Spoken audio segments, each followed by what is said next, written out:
আমার বন্ধুরা, প্রভু ঈশ্বর ভাববাদী ইলিয়াকিমের মধ্য দিয়ে বলেছেন, হিজকিয়ের পুত্র যে ছিল রাজা হিজকিয়ের অর্থনীতিবিদ, রাজ্য উত্তম লোকেদের দ্বারা পূর্ণ ছিল, তাদের থেকে অনেক কিছু শেখার রয়েছে। আর এখানে তিনি দেখাচ্ছেন তার পুত্র যেন মনে হয় হিজকিয়ের পুত্র। তাই তিনি বলেছেন তিনি জগতের হিজকিয়।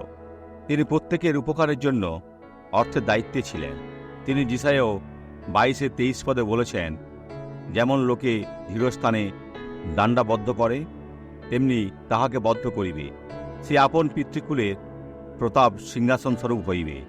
আমার প্রিয় ভাইরা, ইহা আপনার জন্য, কারণ আপনি যিশুর সন্তান।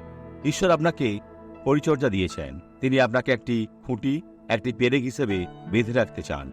সেই সময় কোনো ক্রুশ ছিল না, আর কিছুই না, শুধু খুঁটি ছিল। আর যখন সেটা ভালো করে বাঁধা হতো, তাতে সহজে নড়ত না। সেটা ঈশ্বর এখানে বলেছেন, তাকে সেটা করতে দিন। এই স্বাক্ষরে দেখুন।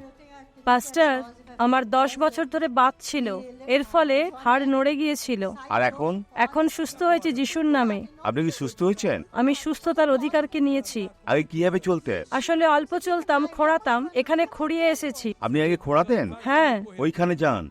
বোন, এটা দেখে ভালো লাগলো। আপনি এখন স্বাভাবিকভাবে চলতে পারবেন।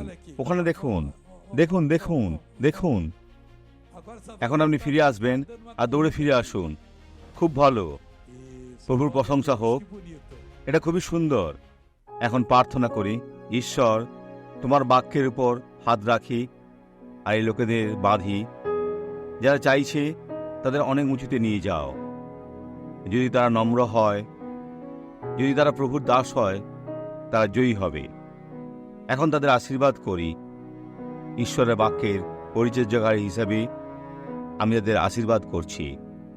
আপনার জীবনের সমস্ত মন্দকে বাহির করছি। পেছনে যাও, যিশুর নামে। আপনি বলুন আমেন। ঈশ্বর আশীর্বাদ করুন।